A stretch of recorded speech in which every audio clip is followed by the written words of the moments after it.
In today's video, I'm going to teach you how to upscale video quality on CapCut PC.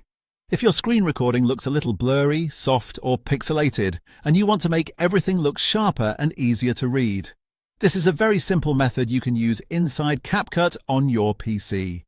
This works especially well for screen captures, tutorials, spreadsheets, small interface text, and anything else where clarity really matters. Start by going down to your timeline and clicking once directly on your video clip to select it. Make sure the clip is highlighted so CapCut knows exactly which piece of footage you want to adjust. Once that clip is selected, move up to the top right Properties panel. Under the Video tab and then inside the Basics section, scroll down a little until you find the option labeled Sharpen. When you see the Sharpen slider, drag it gently to the right to around 15. That small adjustment can make a noticeable difference right away. It helps crisp up fine details, improve the appearance of text, and reduce some of that soft, slightly fuzzy look that screen recordings often have.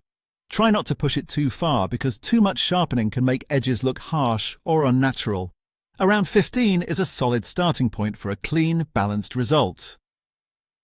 Once the clip itself looks sharper, the next part is just as important, and that's your export settings. Even if the preview looks better, poor export settings can still reduce the final quality, so this step is what helps lock in that sharper result. Go to the top right area of the CapCut window and click the large blue Export button. This opens your Export Settings panel, where you can control the final resolution and overall output quality of your video. In the settings, find the Resolution drop-down. If it's currently set to 1080p, switch it to 2K or 4K. This gives your video a higher definition output and can help preserve more visual detail in the final file. Right below that, find the bitrate option and change it to higher.